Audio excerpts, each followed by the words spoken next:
Today I'm going to be covering a new Pokemon clone game that has split the community and explain why there are two sides viewing this new game as both good and terrible.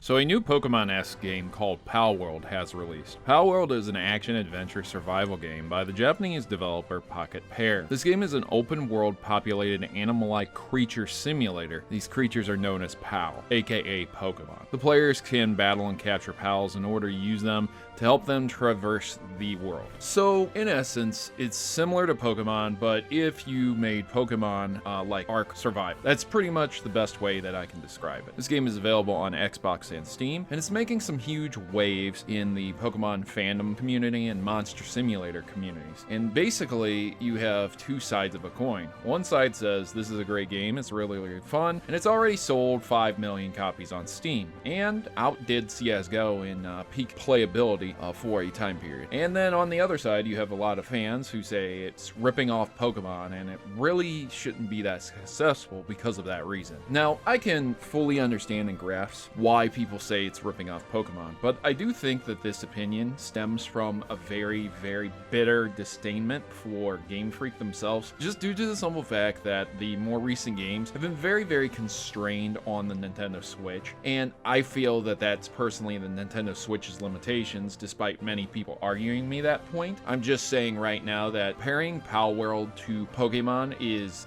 not a fair comparison, because Palworld is being operated on an Xbox and Steam, whereas Pokemon is being operated on the Nintendo Switch. The bitterness and anger that pushes a lot of fans towards disliking Palworld and saying it's a Pokemon ripoff stems from how poorly Pokemon has been doing the last two generations, where we have a fantastic game like Legends of Arceus come out, but it's a side entry, and the main two generations look terrible, have terrible performance issues, and aren't that hard-hitting overall. While they're good games in their own right, they're not what die-hard fans have been hoping. And Palworld definitely is. It breathes a bit of fresh air into the monster hunting, collecting, and survival simulation communities that a lot of people are involved in Pokemon and multiple other games. And personally, I think Palworld's fine, but I do have to say to those who think that there are no similarities and no comparisons, you're out of your mind. You have games like Temtem that came out that, again, this did the same thing. You have games like Yokai Watch that came out, again, did the same thing. And even though Digimon is a precursor to Pokemon in some regards, a lot of people back in the day would argue whether or not Digimon or Pokemon was better and who ripped off who. So to say the least, that there are other games out there, that there are other monster collector simulators. I mean, there's Fossil Fighters, there's all kinds that are offshoots that just didn't get that popular. This is going to be another offshoot that may or may not be super popular or enough to push it to stardom. But do you honestly think that it threatens Pokemon's viability in any way, shape, or form? For those who do believe Palworld has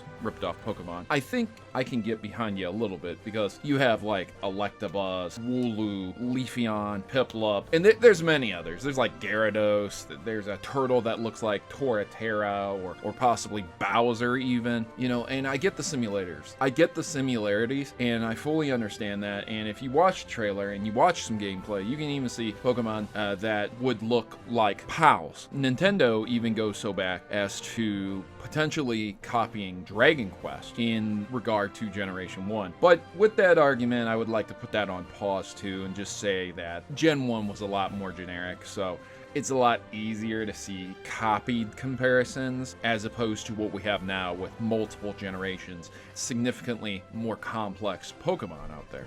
So when you have Palworld and you have like Electriv right on the front cover, it's kind of hard to not see that. A Pikachu colored Raichu. Obviously some fans are going to point this out. Obviously some fans are going to make the arguments that, hey, maybe Palworld is ripping off and copying Pokemon. But that's where you come in, comment section. I would love to hear your comments on this debacle. You let me know what you think in the comment section down below. Have you played Palworld? Do you think it's the new successor to Pokemon, or do you think it'll just fizzle out much like Temtem? You let me know in the comments down below. Hopefully you'll be clicking that subscribe button and coming back later on for more Pokemon content. I've been PokeStuff, and I'll see you guys in another video.